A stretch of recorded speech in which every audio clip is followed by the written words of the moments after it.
언제나 필승! 네, 반갑습니다. 필승입니다. 반갑습니다. 이번에 분석해드릴 기업은 OCI입니다.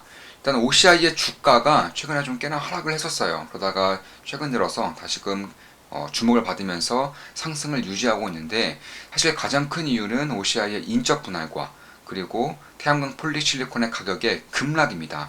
사실상 제가 그중에서도 주로 보고 있는 것은 바로 태양광 폴리실리콘의 가격의 급락이에요. 실제로 폴리실리콘의 가격이 30% 이상, 대략 33%가량 하락하고 있었습니다. 대략 2022년도 상반기 대비해서 이 정도 하락했던 곳이고, 그런데 최근 들어서, 특히 올해 들어서 급반등하고 있어요. 가장 큰 이유는 중국 정부에서, 미국도 아니고 중국 정부에서 수출에 대한 제재를 검토하겠다고 밝혔습니다. 그만큼 태양광에 대한 수요가 급격하게 증가하면서 폴리실리콘 같은 경우도 수출을 하지 말고 우리나라에, 그러니까 중국에 먼저 내수용으로 좀 폴리실리콘을 공급을 해라, 좀 이런 거죠. 왜냐면 이유는 뭐 간단하죠. 폴리실리콘의 가격이 너무 뛰자 이제 중국이 제재를 한 겁니다. 그러니까 수출하지 말고 내수용으로만 씀으로써 공급을 늘려라, 이렇게 발표를 한 겁니다. 이에 따라서 급반등하고 있는 것이고, 사실상 철강 산업에서 봤다시피 중국이 수출을 제재할 경우 가격은 꽤나 큰 폭으로, 그리고 장기가 상승할 가능성이 상당히 높습니다. 특히 이와 더불어서 내년부터는 본격적으로 중국산, 이제 쉽게 말해서 신장산이죠. 중국의 신장산 폴리실리콘에 대한 수입 금지가 본격적으로 이루어집니다. 지금 같은 경우는 사실상 이 신장산 폴리실리콘 규제에 대해서는 유명무실화 되었어요. 왜냐면 내년까지 베트남, 그러니까 동남아에서 수입되는 중국산 제품들도 다 받아줬기 때문입니다. 그런데 내년부터는 이게 안 돼요. 내년부터는 훨씬 더 강력하게 체크를 하겠다고 밝히고 있고, 실제로 지금 당장만 보더라도 OCI의 직접적인 수혜가 가고 있습니다. 왜냐면 지금부터도 이 규제의 강도 혹은 허가 조건의 강도가 눈에 띄게 이제 심화되고 있다. 이렇게 좀 나오고 있는 만큼 사실상 내년부터는 이쪽에 대한 규제가 본격적으로 이루어질 것이고요. 특히 세계에서 두 번째, 세 번째로 큰 태양광 시장인 미국과 그리고 유럽에서 동시다발적인 제재인 만큼 사실상 이 중국산 신장산에 대한 그런 폴리실리콘의 규제가 될 경우 이쪽에 따른 수혜 정도가 상당히 커질 수 있다, 이렇게 보고 있습니다. 특히나 이제 미국 시장만 보더라도 2025년까지 대략 한 2배 이상의 시장 규모가 형성될 것이고, 지금까지 예상된 것만은 그런 것이고, 특히 이제 하나솔루션도 마찬가지고, 미국의 뭐 퍼스솔라 이런 값들만 보더라도 IRA 규제로 인해서, 그러니까 정책이죠. IRA 정책으로 인해서 받을 수 있는 보조금만 수조 원대에 이릅니다. OCR 같은 경우도 10년 동안 이 IRA가 진행될 것이기 때문에 이에 따른 보조금 규모만 약간 8천억이에요. 8천억. 네. 그런데 지금 보시면 압도적인 미국의 보조금이 있습니다. 사실 이런 것들을 해줘야지만 중국산 제품들을 밀어낼 수가 있겠죠.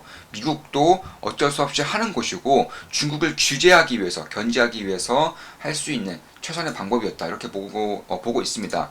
10년 동안 8천억이면 대략 1년에 800억이죠. 1년에 7,500억 정도 나오고 있고, 내년 같은 경우는 지금의 폴리실리콘 가격이 이제 점차적으로 하락하고 있기 때문에 아마 5천억 이상, 제 생각에는 5천억 정도 나올 것 같아요. 올해죠. 이제 올해 같은 경우 5천억 이상 나올 것 같고, 이제 중국산 폴리실리콘에 대한 수출이 본격적으로 규제될 경우 폴리실리콘의 가격이 상당히 빠르게 그리고 가파르게 튈 수 있다는 점에서 지금의 실적보다 훨씬 더 좋은 실적이 내후년부터 나올 수 있을 가능성도 배제해서는 안 됩니다. 참고로 이 5천억에서 보조금만 500억 이상이면 대략 5,500억 정도가 나온다는 것이고, 실적이 나온다는 것이고, 그럼에도 시가총액가 2조 원대, 2조 677억 원이기 때문에 지금의 주가 그리고 지금의 폴리실리콘의 가격 하락 부분을 감안하더라도 지금은 딱히 고평가라고는 볼 수 없다, 이렇게 보고 있습니다. 특히 ROE 같은 경우도 21, 영업이익률도 20% 넘기 때문에 이쪽에 대해서는 상당한 좀 관심을 가질 필요가 있지 않을까, 개인적으로는 그렇게 보고 있습니다. 실제로 OCI가 말레이시아로 군산했던 공장을 말레이시아로 옮겼죠. 지금도 옮기고 있고요. 군산에서 말레이시아로 옮겼습니다. 가장 큰 이유는 전기료예요. 전기료. 참고로 폴리실리콘의 주요 비용은 전기료입니다. 전기료.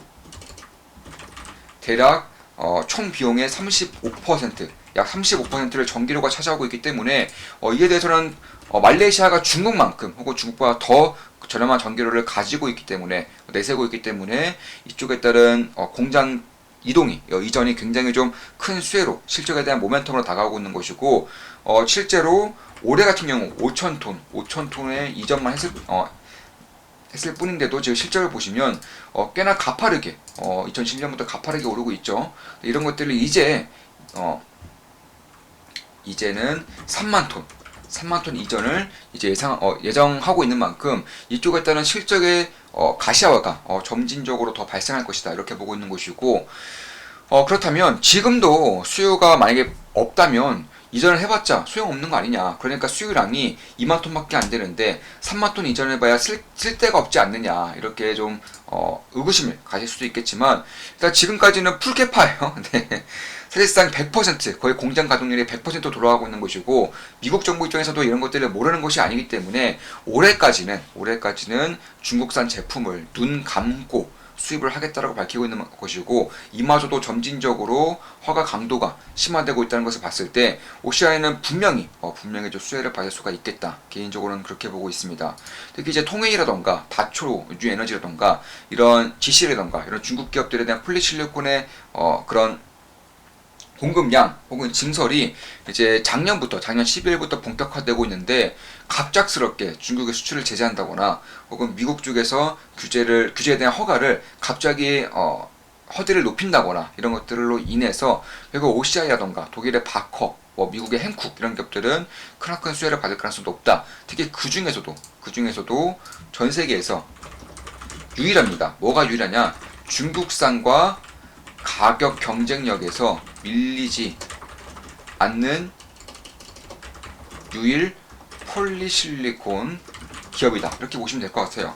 그러니까 독일 기업이나 미국 기업들은 사실상 가격 경쟁력이 중국 기업들과 상대가 안 돼요. 그런데 이 OCI만큼은 이제 중국산 제품들과 말레이시아산으로 인해서 상대가 되는 수준까지 올라오고 있는 것이고 실제로 GCL 폴리, 다춘유 에너지라던가 통웨이 이런 기업들이 대부분의 이제 점유율을 가지고 있지만 참고로 한 70% 이상 이들 기업들이 77% 정도 거의 80% 가까이 차지하고 있는데 이런 것들을 원천 배제하겠다는 거예요. 따라서 나머지 점유율에 있었던 기업들이 큰 수혜를 받을 수밖에 없다는 것이고 실제로 이에 따른 직접적인 규제를 받는 기업은 통웨이를 제외한 전부 모든 기업들입니다. 통웨이는 내몽골에도 이러한 생산 공장이 유치하고 있기 때문에 만약에 신장에서만 신장산에 대한 폴리실리콘의 규제만 가한다면 통웨이는 일부는 규제를 피할 수 있는 그런 상황이다. 다만 그럼에도 불구하고 IRA로 인해서 하나솔루션도 마찬가지고 퍼스솔라도 마찬가지고 역대급의 증설을 하고 있는 와중에 당연히 태양광 모듈, 태양광 웨이퍼에 대한 그런 수요라던가 이런 것들이 급작스럽게 증가할 수밖에 없기 때문에 이것들을 만들어낼 수 있는 원재료급인 폴리실리콘에 따른 수요도 증가할 수밖에 없다는 점에 대해서 특히 미국만 하더라도 앞으로 2년 동안 지금까지 설치된 물량의 2배 이상을 새롭게 설치해야 한다는 점에서 저는 꽤나 좀 주목할 부분이 있겠다. 특히 지금까지는 3만 톤 정도, 3만 5천 톤, 이제 작년에 5천 톤까지 이전했기 때문에 3만 5천 톤 정도만 이제 폴리실리콘 생산했다면 이제는 향후 몇 년 내에 6만 5천 톤까지 말레이시아에서의 그런 생산량을 늘리겠다라고 밝히고 있기 때문에 이에 따른 생산량 증가에 따른 실적의 퀀텀 점프가 가능할 수 있다. 물론 전제는 수요가 공급보다 많아야 한다. 다만 많을 가능성이 높다. 왜냐하면 신장산 폴리실리콘 규제가 본격화되는 날이 내년부터 발생할 것이기 때문에 그렇다. 이렇게 좀 말씀드릴 수가 있겠습니다. 따라서 2020년대 들어서 매년 전 세계 그런 글로벌 태양광 설치량이 10% 이상 상승하고 있고 작년부터 본격적인 성장세에 들어갔다는 점에서 제가 봤을 때에는 결국 제조원가가 가장 저렴하면서도 중국산과 비빌 수 있을 정도의 경쟁력과 그리고 중국산 제품들에 대한 수입 금지가 본격화되는 시점인 내년부터는 다시금 실적의 턴어라운드 할 것이고 올해까지는 실적이 꽤나 안 좋을 수 있어요. 다만 제가 봤을 때는 5천억 정도는 충분히 넘을 것이라고 보고 있습니다. 따라서 5천억이라고 하더라도 5천억까지 떨어진다고 하더라도 지금의 시가총액이 2조 원, 2조 677억이기 때문에 PI 기준으로 5가 안 된다는 점에서 저는 여전히 좀 관심을 가실 만한 그런 밸류에이션에 있다. 그리고 기업 경쟁력을 소유하고 있다. 개인적으로는 그렇게 보고 있습니다. 자, 이것으로 방송 마치겠습니다. 지금까지 OCI에 대한 분석이었고 태양광 산업에 대한 분석을 주로 해드렸습니다. 중국산 규제와 그리고 OCI가 가지고 있는 가격 경쟁력, 말레이시아에서의 증설 여력 이런 것들에 대해서 주로 분석해드렸습니다. 제 모든 영상은 매수매도 추천 리딩 절대 아닌 거 다들 알고 계시죠? 참고하시면 되겠습니다. 필승 구독, 알림 설정, 좋아요는 돈이 됩니다. 필승!